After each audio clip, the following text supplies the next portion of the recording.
उसने कहा, मैंने तुमसे कहा था ना कि तुम मेरे साथ सब्र नहीं कर सकते।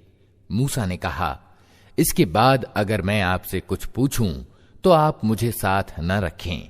लीजिए, अब तो मेरी ओर से आपको उज्र मिल गया। फिर वे आगे चले, यहां तक कि एक बस्ती में पहुंचे और वहां के लोगों से खाना मांगा, मगर उन्होंने उन दोनों की मेहमान नवाजी से इनकार कर दिया। वहां उन्होंने एक दीवार देखी जो गिरने ही वाली थी। उस व्यक्ति ने उस दीवार को फिर सीधी खड़ी कर दिया। मूसा ने कहा, अगर आप चाहते तो इस काम की मजदूरी ले सकते थे। उसने कहा, बस मेरा तुम्हारा साथ खत्म हुआ। अब मैं तुम्हें उन बातों की वास्तविकता बताता हूं जिन पर तुम सब्र से काम न ले सके। उस नौका का मामला ये है कि वो कुछ निर्धन आदमियों की थी जो दरिया में मेहनत मजदूरी करते थे। मैंने चाहा कि उसे ऐबदार कर दूं, क्योंकि आगे एक ऐसे बादशाह का इलाका था जो हर नौका को जबरदस्ती छीन लेता था। रहा वो लड़का तो उसके माँ बाप ईमान वाले थे। हमें खटका हुआ कि ये लड़का अपनी सरकशी और कुफ्र से उनको तंग करेगा, इसलिए हमने चाहा कि उनका रब उसके बदले उनको ऐसी संतान दे जो आचरण में भी उससे अच्छी हो और जिससे नाते रिश्ते का हक अदा करने की भी ज्यादा उम्मीद हो। और इस दीवार का मामला ये है कि ये दो अनाथ लड़कों की है जो इस शहर में रहते हैं। इस दीवार के नीचे इन बच्चों के लिए एक खजाना गड़ा है और इनका बाप एक नेक आदमी था। इसलिए तुम्हारे रब ने चाहा कि ये दोनों बच्चे बालिग हों और अपना खजाना निकाल लें। ये तुम्हारे रब की दयालुता के आधार पर किया गया है। मैंने कुछ अपने अधिकार से नहीं कर दिया है। ये है वास्तविकता उन बातों की जिन पर तुम सब्र से काम न ले सके। और ए नबी, ये लोग तुमसे जुल्करनैन के बारे में पूछते हैं। इनसे कहो, मैं उसका कुछ हाल तुमको सुनाता हूं। हमने उसको जमीन में प्रभुत्व प्रदान कर रखा था और उसे हर तरह के साधन दिए थे। उसने पहले पश्चिम की ओर एक मुहिम की तैयारी की, यहां तक कि जब वो सूर्यास्त की सीमा तक पहुंचा तो उसने सूरज को एक काले पानी में डूबते देखा और वहां उसे एक कौम मिली। हमने कहा, ए जुल्करनैन, तुझे ये सामर्थ्य भी प्राप्त है कि उनको तकलीफ पहुंचाए और ये भी कि उनके साथ अच्छी नीति अपनाए। उसने कहा, जो उनमें से जुल्म करेगा उसे हम सजा देंगे। फिर वो अपने रब की ओर पलटाया जाएगा और वो उसे और ज्यादा भारी अजाब देगा। और जो उनमें से ईमान लाएगा और अच्छा कर्म करेगा उसके लिए अच्छा बदला है और हम उसको नर्म आदेश देंगे। फिर उसने एक दूसरी मुहिम की तैयारी की, यहां तक कि सूर्योदय की सीमा तक जा पहुंचा। वहां उसने देखा कि सूरज एक ऐसी कौम पर उदय हो रहा है जिनके लिए धूप से बचने की कोई व्यवस्था हमने नहीं की है। ये हाल था उनका, और जुल्करनैन के पास जो कुछ था उसे हम जानते थे। फिर उसने एक और मुहिम का आयोजन किया, यहां तक कि जब दो पहाड़ों के बीच पहुंचा तो उसे उनके पास एक कौम मिली जो मुश्किल ही से कोई बात समझती थी। उन लोगों ने कहा, ए जुल्करनैन, याजूज और माजूज इस भूभाग में फसाद फैलाते हैं, तो क्या हम तुझे कोई टैक्स इस काम के लिए दें कि तू हमारे और उनके बीच एक बंद बना दे। उसने कहा, जो कुछ मेरे रब ने मुझे दे रखा है वो बहुत है, तुम बस मेहनत से मेरी मदद करो, मैं तुम्हारे और उनके बीच बंद बनाए देता हूं। मुझे लोहे की चादरें ला दो। आखिर जब दोनों पहाड़ों के बीच के खाली स्थान को उसने पाट दिया तो लोगों से कहा कि अब आग दहकाओ। यहां तक कि जब ये लोहे की दीवार बिल्कुल आग की तरह लाल कर दी तो उसने कहा, लाओ अब मैं इस पर पिघला हुआ तांबा उड़ेलूंगा। ये बंद ऐसा था कि याजूज और माजूज इस पर चढ़कर भी नहीं आ सकते थे और इसमें नकब यानी सेंध लगाना उनके लिए और भी कठिन था। जुल्करनैन ने कहा, ये मेरे रब की दयालुता है, मगर जब मेरे रब के वादे का समय आएगा तो वो इसको उठाकर बराबर कर देगा और मेरे रब का वादा सच्चा है। और उस दिन हम लोगों को छोड़ देंगे कि समुद्र की लहरों की तरह एक दूसरे से गुत्थम गुत्था हों, और नरसिंघा यानी सूर फूंका जाएगा और हम सब इंसानों को एक साथ इकट्ठा करेंगे। और वो दिन होगा जब हम जहन्नम को इनकार करने वालों के सामने लाएंगे, उन इनकार करने वालों के सामने जो मेरी नसीहत की ओर से अंधे बने हुए थे और कुछ सुनने के लिए तैयार ही न थे। तो क्या ये लोग जिन्होंने इनकार किया है ये समझते हैं कि मुझे छोड़कर मेरे बंदों को अपना कार्य साधक बना लें? हमने ऐसे अधर्मियों की मेहमानी के लिए जहन्नम तैयार कर रखी है। ए नबी, उनसे कहो, क्या हम तुम्हें बताएं कि अपने कर्मों में सबसे ज्यादा असफल और अप्राप्त लोग कौन हैं? वे कि दुनिया की जिंदगी में जिनकी सारी कोशिश सीधे मार्ग से भटकी रही और वे समझते रहे कि वे सब कुछ ठीक कर रहे हैं। ये वे लोग हैं जिन्होंने अपने रब की आयतों को मानने से इनकार किया और उसके सामने पेशी का यकीन न किया, इसलिए उनके सारे कर्म अकारत हो गए। क़यामत के दिन हम उन्हें कोई वजन न देंगे, उनका बदला जहन्नम है, उस इनकार के बदले में जो उन्होंने किया और उस मजाक के बदले में जो मेरी आयतों और मेरे रसूलों के साथ करते रहे। अलबत्ता वे लोग जो ईमान लाए और जिन्होंने अच्छे कर्म किए, उनके आतिथ्य के लिए फिरदौस के बाग होंगे जिनमें वे हमेशा रहेंगे और कभी उस जगह से निकलकर कहीं जाने को उनका जी न चाहेगा। ए नबी, कहो कि अगर समुद्र मेरे रब की बातें लिखने के लिए रोशनाई बन जाए तो वो खत्म हो जाए, मगर मेरे रब की बातें खत्म न हों, बल्कि अगर उतनी ही रोशनाई हम और ले आएं तो वो भी काफी ना हो सके। ए नबी, कहो कि मैं तो एक मनुष्य हूं तुम ही जैसा, मेरी ओर प्रकाशना की जाती है कि तुम्हारा इलाह यानी पूज्य प्रभु बस एक ही इलाह है।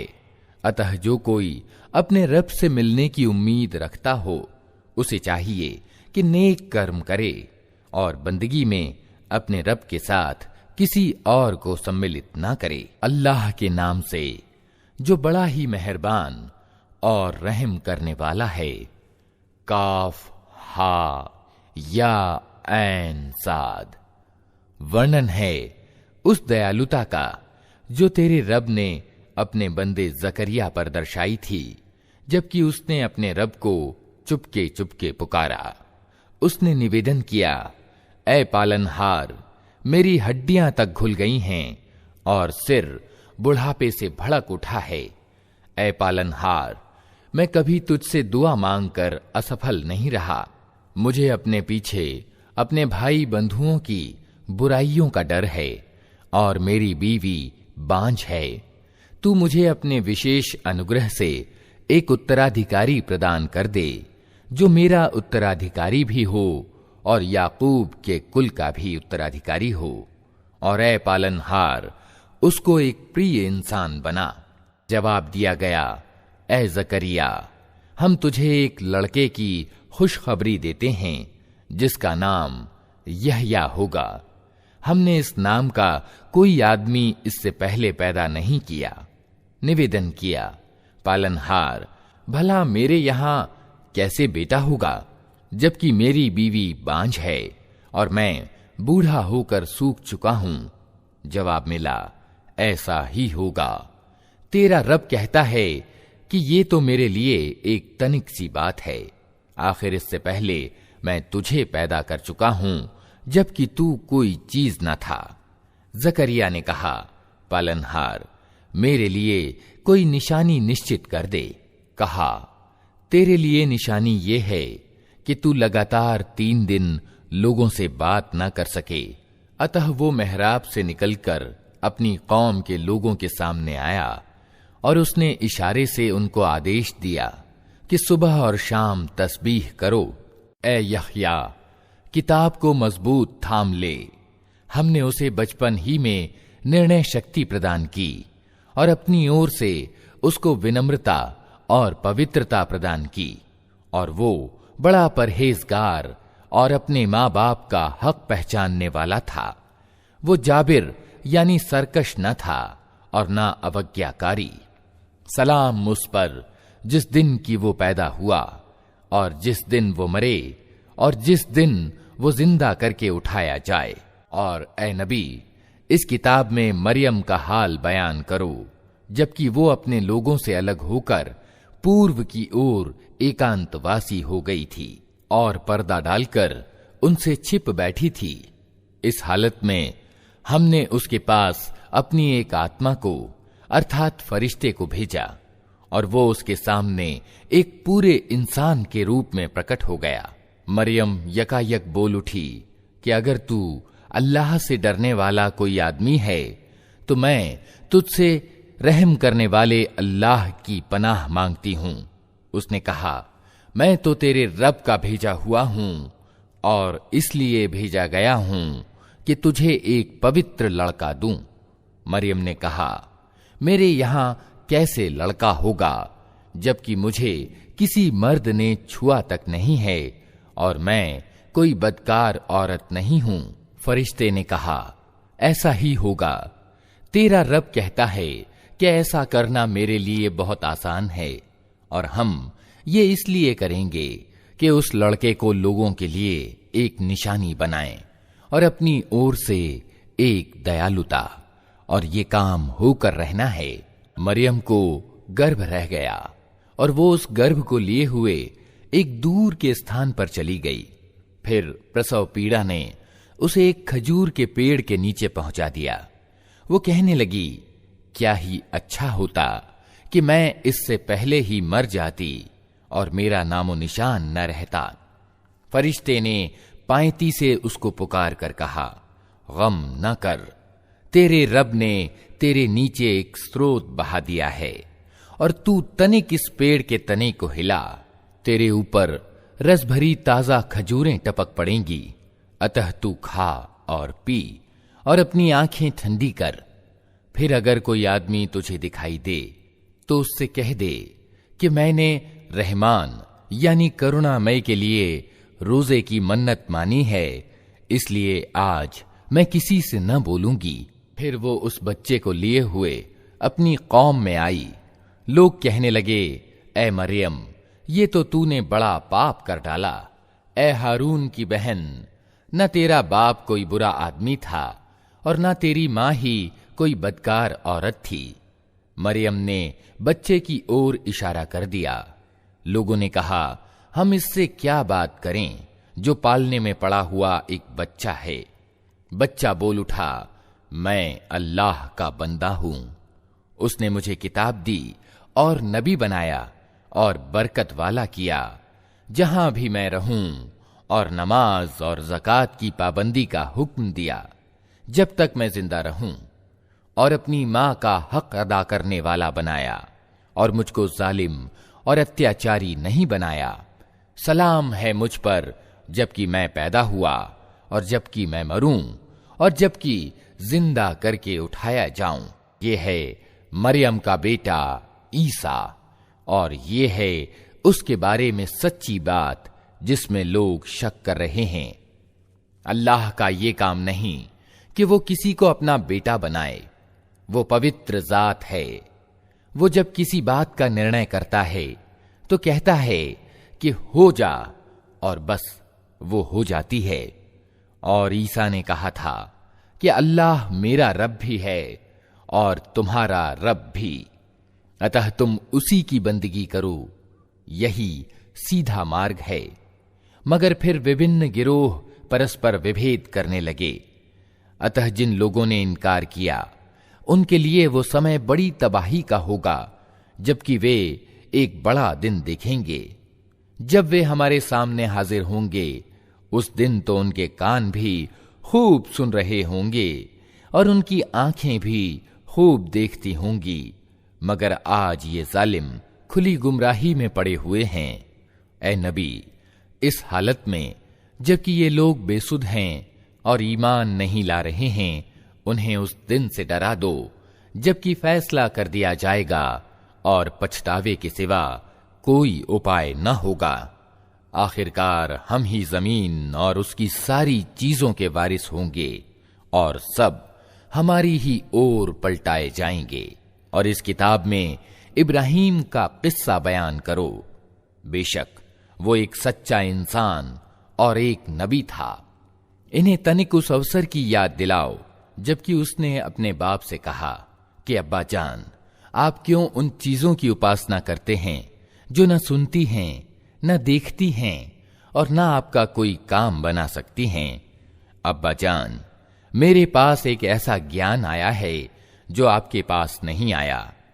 आप मेरे पीछे चलें, मैं आपको सीधा मार्ग बताऊंगा। अब्बा जान, आप शैतान की बंदगी न करें। शैतान तो रहमान अर्थात करुणामय का अवज्ञाकारी है। अब्बा जान, मुझे डर है कि कहीं आप रहमान यानी करुणामय के अजाब में ग्रस्त न हो जाएं और शैतान के साथी बनकर रहें। बाप ने कहा, इब्राहीम, क्या तू मेरे उपास्यों से फिर गया है? अगर तू बाज ना आया तो मैं तुझे संगसार यानी पत्थर से मारकर काम तमाम कर दूंगा। बस तू हमेशा के लिए मुझसे अलग हो जा। इब्राहीम ने कहा, सलाम है आपको। मैं अपने रब से दुआ करूंगा कि आपको माफ कर दे। मेरा रब मुझ पर बड़ा मेहरबान है। मैं आप लोगों को भी छोड़ता हूं और उन हस्तियों को भी जिन्हें आप लोग अल्लाह को छोड़कर पुकारा करते हैं। मैं तो अपने रब ही को पुकारूंगा। उम्मीद है कि मैं अपने रब को पुकार कर नामुराद न रहूंगा। तो जब वो उन लोगों से और अल्लाह के अतिरिक्त उनके अन्य उपास्यों से जुदा हो गया, तो हमने उसको इसहाक और याकूब जैसी औलाद दी और हर एक को नबी बनाया और उन पर अपनी दयालुता दर्शाई और उनको सच्ची ख्याति प्रदान की। और चर्चा करो इस किताब में मूसा की। वो एक चुना हुआ व्यक्ति था और रसूल नबी था। हमने उसको तूर की दाहिनी ओर से पुकारा और रहस्य की बातचीत से उसको सामीप्य प्रदान किया और अपनी दयालुता से उसके भाई हारून को नबी बनाकर उसे सहायक के रूप में दिया।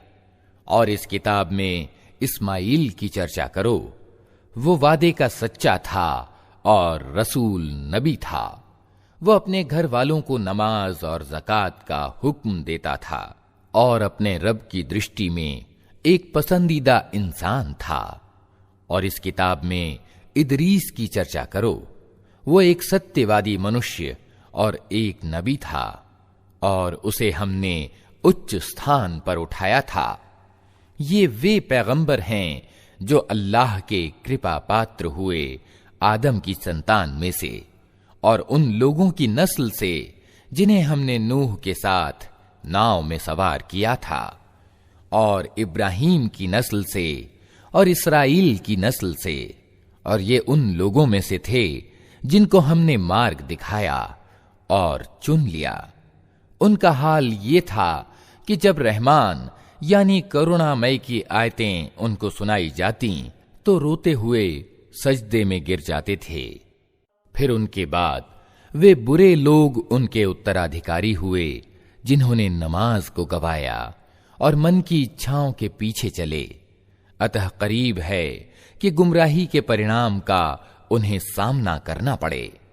अलबत्ता जो तौबा कर लें और ईमान ले आएं और अच्छा काम करें, वे जन्नत में प्रवेश करेंगे और उनका तनिक भी हक मारा न जाएगा। उनके लिए हमेशा रहने वाली जन्नतें हैं जिनका रहमान यानी करुणा मैंने अपने बंदों से परोक्षतः वादा कर रखा है और निश्चय ही ये वादा पूरा होकर रहना है।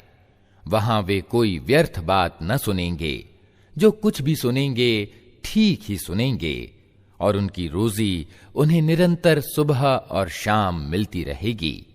यह है वो जन्नत जिसका वारिस हम अपने बंदों में से उसको बनाएंगे जो संयमी यानी परहेजगार रहा है। ऐ नबी, हम तुम्हारे रब की आज्ञा के बिना नहीं उतरा करते। जो कुछ हमारे आगे है और जो कुछ पीछे है और जो कुछ उसके बीच है, हर चीज का मालिक वही है, और तुम्हारा रब भूलने वाला नहीं है।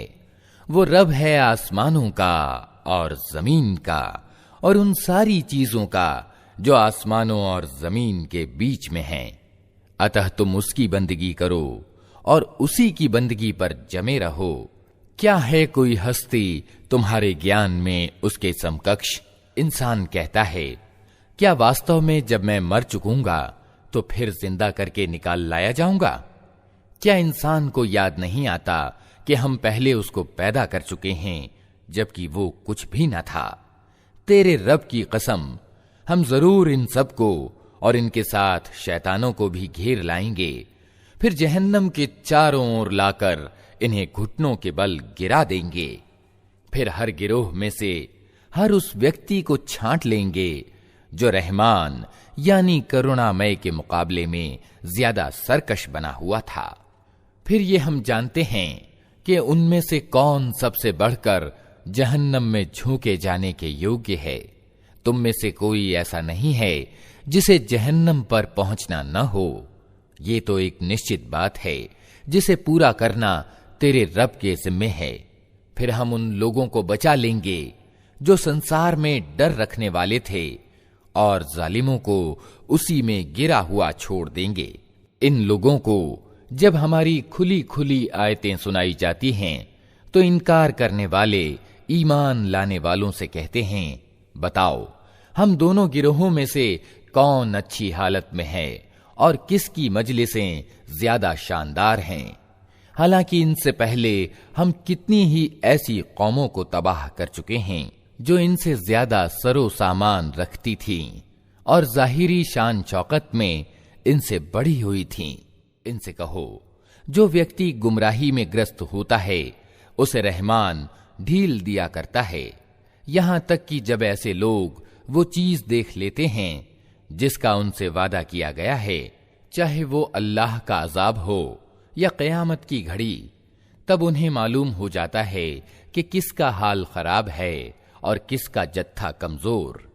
इसके विपरीत जो लोग सीधा मार्ग अपनाते हैं, अल्लाह उनको सीधा मार्ग चलने के सिलसिले में उन्नति प्रदान करता है, और बाकी रह जाने वाली नेकियां ही तेरे रब के निकट कर्म फल और परिणाम की दृष्टि से उत्तम हैं।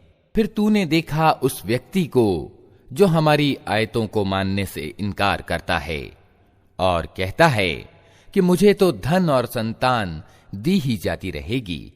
क्या उसे गैब का पता चल गया है या उसने रहमान यानी करुणामय से कोई प्रतिज्ञा करा ली है? हरगिज नहीं। जो कुछ ये बकता है उसे हम लिख लेंगे और इसके लिए सजा में और ज्यादा इजाफा करेंगे। जिस सरो सामान और सेना की ये बात कर रहा है वो सब हमारे पास रह जाएगी और ये अकेला हमारे सामने हाजिर होगा।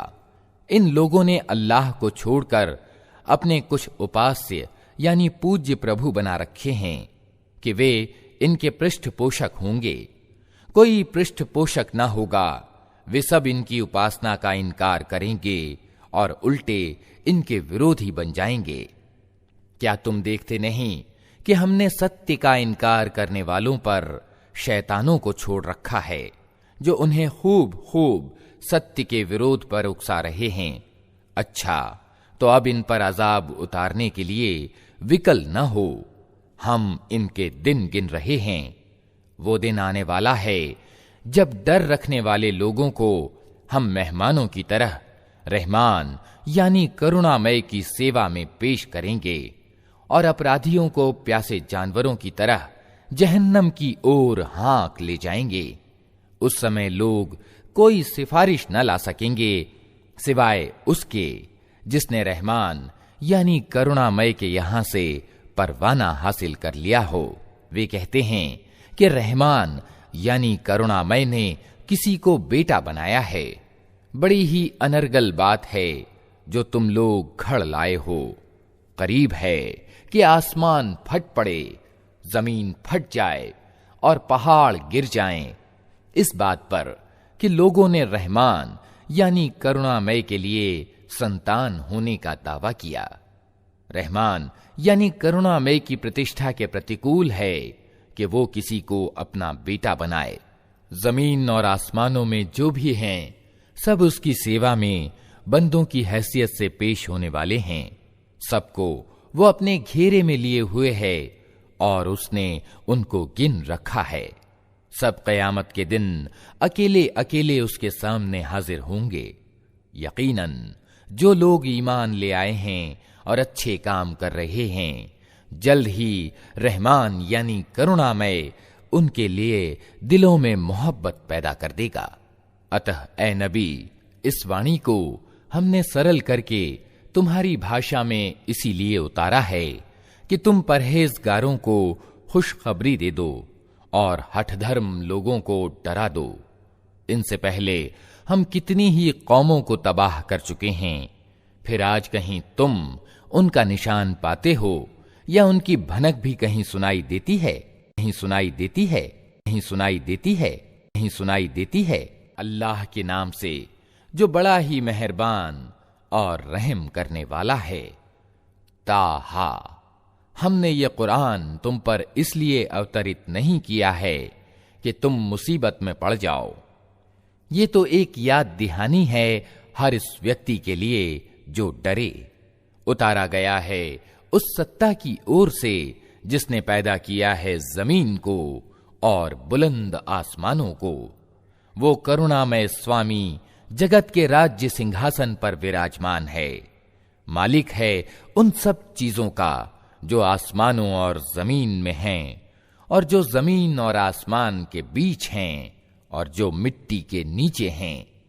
तुम चाहे अपनी बात पुकार कर कहो, वो तो चुपके से कही हुई बात बल्कि उससे बढ़कर छिपी बात भी जानता है। वो अल्लाह है, उसके सिवा कोई पूज्य नहीं, उसके लिए सर्वोत्तम नाम है। और तुम्हें कुछ मूसा की खबर भी पहुंची है, जबकि उसने एक आग देखी और अपने घर वालों से कहा कि तनिक ठहरो, मैंने एक आग देखी है, शायद कि तुम्हारे लिए एक आध अंगारा ले आऊं या उस आग पर मुझे मार्ग से संबंधित कोई रहनुमाई मिल जाए। वहां पहुंचा तो पुकारा गया, ऐ मूसा, मैं ही तेरा रब हूं, जूतियां उतार दे। तू पवित्र घाटी तूवा में है और मैंने तुझको चुन लिया है। सुन, जो कुछ प्रकाशना यानी वही की जाती है, मैं ही अल्लाह हूं, मेरे सिवा कोई पूज्य नहीं है। अतः तू मेरी बंदगी कर और मेरी याद के लिए नमाज कायम कर। क़यामत की घड़ी जरूर आने वाली है, मैं उसका समय छिपाए रखना चाहता हूं ताकि हर जीव अपने प्रयास के अनुसार बदला पाए। अतः कोई ऐसा व्यक्ति जो उस पर ईमान नहीं लाता और अपने मन की इच्छाओं का गुलाम बन गया है, तुझको उस घड़ी की चिंता से न रोक दे, नहीं तो तू तबाही में पड़ जाएगा। और ऐ मूसा, ये तेरे हाथ में क्या है? मूसा ने जवाब दिया, ये मेरी लाठी है, इस पर टेक लगाकर चलता हूं, इससे अपनी बकरियों के लिए पत्ते झाड़ता हूं और भी बहुत से काम हैं जो इससे लेता हूं। कहा, फेंक दे इसको मूसा। उसने फेंक दिया और यकायक वो एक सांप थी जो दौड़ रहा था। कहा, पकड़ ले इसको और डर नहीं, हम इसे फिर वैसा ही कर देंगे जैसी ये थी। और जरा अपना हाथ अपनी बगल में दबा, चमकता हुआ निकलेगा बिना किसी तकलीफ के। ये दूसरी निशानी है, इसलिए कि हम तुझे अपनी बड़ी निशानियां दिखाने वाले हैं। अब तू फिरौन के पास जा, वो सरकश हो गया है। मूसा ने निवेदन किया, पालनहार मेरा सीना खोल दे और मेरे काम को मेरे लिए आसान कर दे और मेरी जबान की गिरह सुलझा दे, ताकि लोग मेरी बात समझ सकें और मेरे लिए मेरे अपने कुटुंब से एक वजीर नियुक्त कर दे। हारून जो मेरा भाई है, उसके द्वारा मेरा हाथ मजबूत कर और उसको मेरे काम में शरीक कर दे, ताकि हम अच्छी तरह तेरी पवित्रता का वर्णन करें और अच्छी तरह तेरी चर्चा करें। तू हमेशा हमारी निगहबानी करता रहा है। कहा, दिया गया जो तूने मांगा ऐ मूसा। हमने फिर एक बार तुझ पर उपकार किया। याद कर वो समय जबकि हमने तेरी मां को इशारा किया, ऐसा इशारा जो प्रकाशना यानी वही के द्वारा ही किया जाता है कि इस बच्चे को संदूक में रख दे और संदूक को दरिया में छोड़ दे। दरिया उसे तट पर फेंक देगा और उसे मेरा दुश्मन और इस बच्चे का दुश्मन उठा लेगा। मैंने अपनी ओर से तुझ पर प्रेम डाल दिया और ऐसा प्रबंध किया कि तू मेरी देख रेख में पाला जाए। याद कर, जबकि तेरी बहन चल रही थी, फिर जाकर कहती है, मैं तुम्हें उसका पता दूं जो इस बच्चे का पालन पोषण अच्छी तरह करे। इस तरह हमने तुझे फिर तेरी मां के पास पहुंचा दिया, ताकि उसकी आंख ठंडी रहे और वो गमगीन न हो। और ये भी याद कर कि तूने एक व्यक्ति को कत्ल कर दिया था।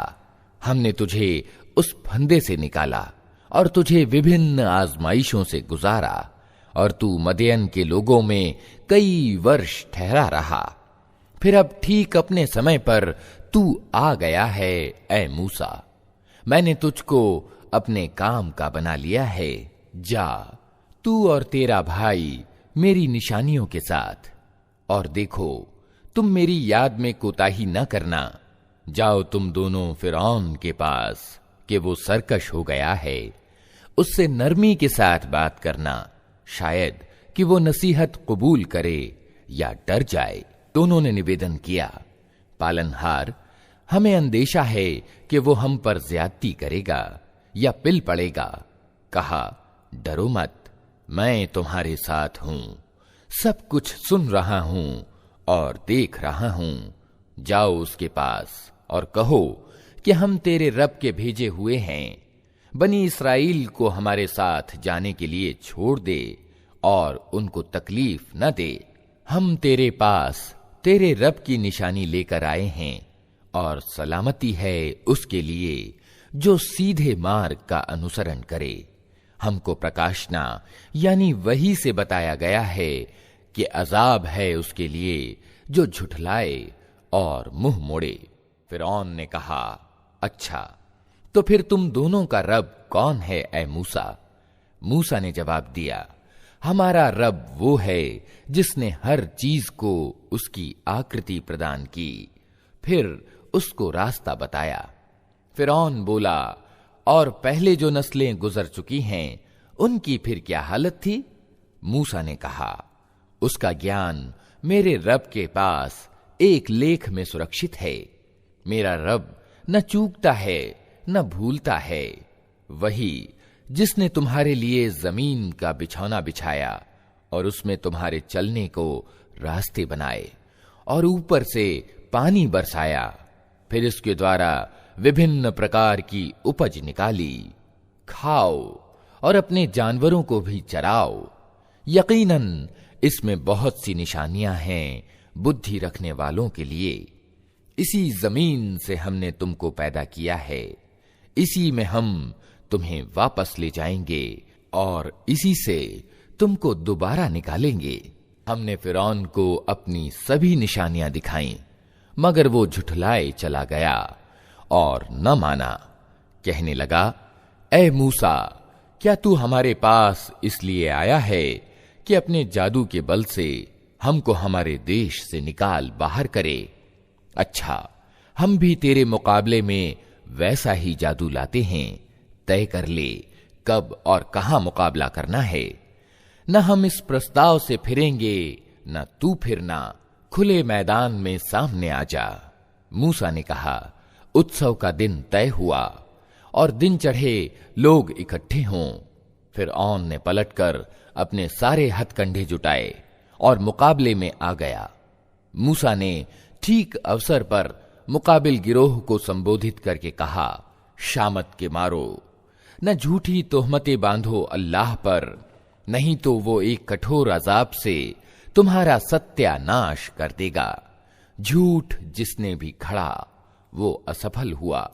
ये सुनकर उनके बीच मतभेद हो गया और वे चुपके चुपके आपस में मशवरा करने लगे। आखिरकार कुछ लोगों ने कहा कि ये दोनों तो सिर्फ जादूगर हैं। इनका उद्देश्य ये है कि अपने जादू के बल से तुमको तुम्हारी जमीन से बेदखल कर दें और तुम्हारी आदर्श जीवन प्रणाली का अंत कर दें। तो अपने सारे उपाय आज जुटा लो और एकजुट होकर मैदान में आओ। बस ये समझ लो कि आज जो प्रभावी रहा वही जीत गया। जादूगर बोले, मूसा, तुम फेंकते हो या पहले हम फेंकें? मूसा ने कहा, नहीं, तुम ही फेंको। अचानक उनकी रस्सियां और उनकी लाठियां उनके जादू के जोर से मूसा को दौड़ती हुई महसूस होने लगीं और मूसा अपने दिल में डर गया। हमने कहा, मत डर, तू ही प्रभावी रहेगा। फेंक जो कुछ तेरे हाथ में है, अभी इनकी सारी बनावटी चीजों को निगले जाता है। ये जो कुछ बनाकर लाए हैं ये तो जादूगर का फरेब है और जादूगर कभी सफल नहीं हो सकता, चाहे किसी शान से वो आए। अंत में यही हुआ कि सारे जादूगर सजदे में गिरा दिए गए और पुकार उठे, मान लिया हमने हारून और मूसा के रब को। फिरौन ने कहा, तुमने उसे मान लिया इससे पहले कि मैं तुम्हें इसकी इजाजत देता। मालूम हो गया कि ये तुम्हारा गुरु है जिसने तुम्हें जादूगरी सिखाई थी। अच्छा, अब मैं तुम्हारे हाथ पांव विपरीत दिशाओं से कटवाता हूं और खजूर के तनों पर तुमको सूली देता हूं। फिर तुम्हें पता चल जाएगा कि हम दोनों में से किसका अजाब ज्यादा कठोर और ज्यादा स्थायी है। अर्थात मैं तुम्हें ज्यादा सख्त सजा दे सकता हूं या मूसा। जादूगरों ने जवाब दिया, कसम है उस सत्ता की जिसने हमें पैदा किया है, यह हरगिज नहीं हो सकता कि हम प्रत्यक्ष निशानियां सामने आ जाने के बाद भी सत्य की अपेक्षा तुझे प्राथमिकता दें। तू जो कुछ करना चाहे कर ले। तू ज्यादा से ज्यादा बस इसी दुनिया की जिंदगी का फैसला कर सकता है। हम तो अपने रब पर ईमान ले आए ताकि वो हमारी खताओं को माफ कर दे और इस जादूगरी से जिस पर तूने हमें मजबूर किया था माफ कर दे। अल्लाह ही अच्छा है और वही बाकी रहने वाला है।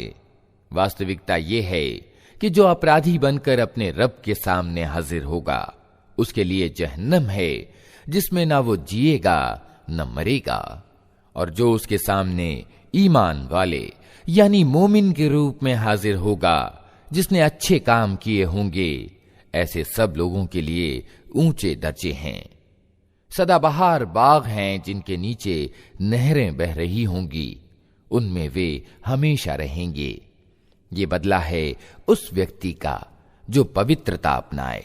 हमने मूसा पर प्रकाशना यानी वही की कि अब रातों रात मेरे बंदे को लेकर चल पड़ और उनके लिए समुद्र में सूखी सड़क बना ले। तुझे किसी के पीछा करने का तनिक भय न हो और न समुद्र के बीच से गुजरते हुए डर लगे। पीछे से फिरौन अपनी सेना लेकर पहुंचा और फिर समुद्र उन पर छा गया जैसे कि छा जाने का हक था। फिरौन ने अपनी कौम वालों को पथभ्रष्ट ही किया था, कोई ठीक मार्ग नहीं दिखाया था।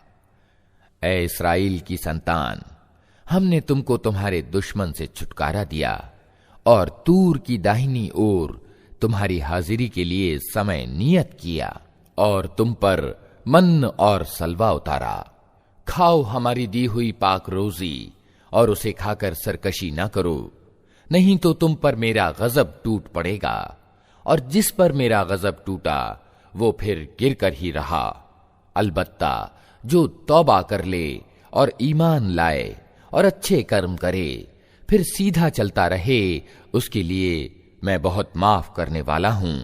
और क्या चीज तुम्हें अपनी कौम वालों से पहले ले आई मूसा?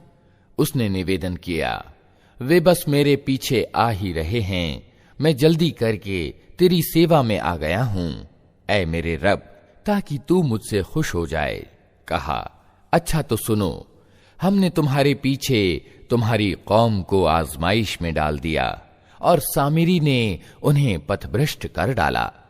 मूसा बहुत ही गुस्से और दुख की दशा में अपनी कौम की ओर पलटा। जाकर उसने कहा, ऐ मेरी कौम के लोगों, क्या तुम्हारे रब ने तुमसे अच्छे वादे नहीं किए थे? क्या तुम्हें दिन लग गए हैं? या तुम अपने रब का गजब ही अपने ऊपर लाना चाहते थे कि तुमने मुझसे वादा खिलाफी की?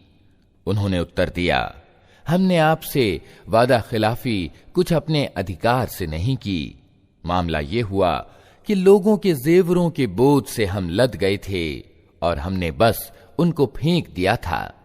फिर इसी तरह सामिरी ने भी कुछ डाला और उनके लिए एक बछड़े की मूर्ति बनाकर निकाल लाया, जिसमें से बैल की सी आवाज निकलती थी। लोग पुकार उठे, यही है तुम्हारा पूज्य और मूसा का इष्ट पूज्य। मूसा इसे भूल गया। क्या वे देखते न थे कि न वो उनकी बात का जवाब देता है और न उनके लाभ और हानि का कुछ अधिकार रखता है? हारून मूसा के आने से पहले ही उनसे कह चुका था कि लोगों, तुम इसके कारण आजमाइश में पड़ गए हो। तुम्हारा रब तो रहमान है, अतः तुम मेरा अनुसरण करो और मेरी बात मानो। मगर उन्होंने उससे कह दिया कि हम तो इसी की उपासना करते रहेंगे जब तक कि मूसा हमारे पास वापस ना आ जाए।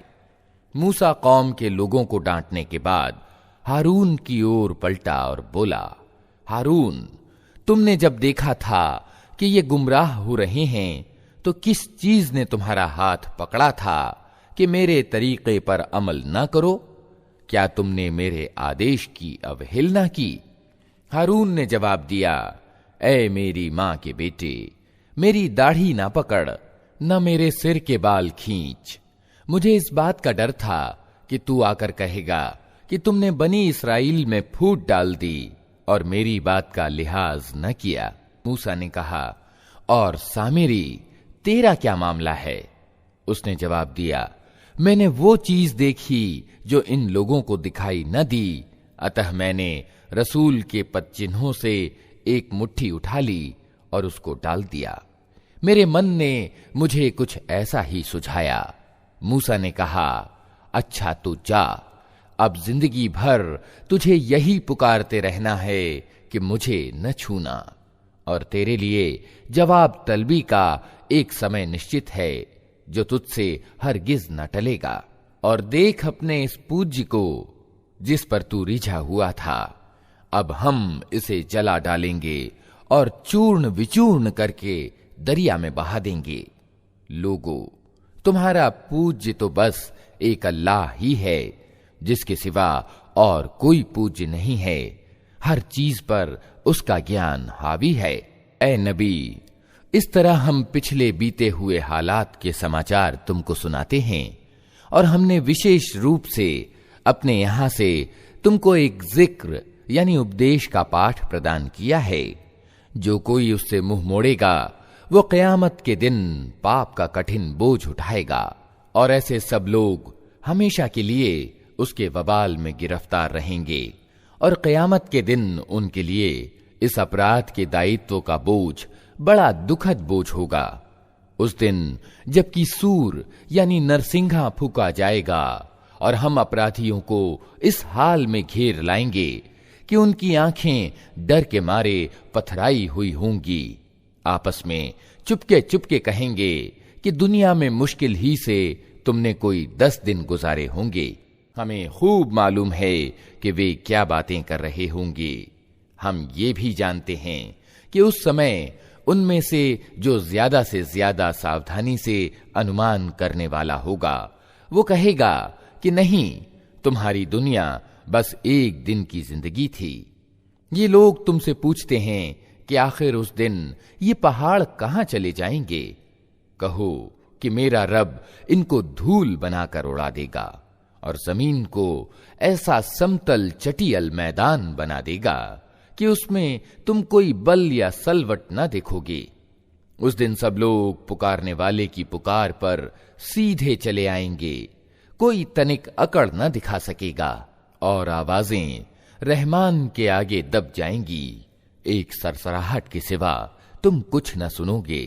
उस दिन सिफारिश कारगर न होगी सिवाय इसके कि किसी को रहमान इसकी इजाजत दे और उसकी बात सुनना पसंद करे।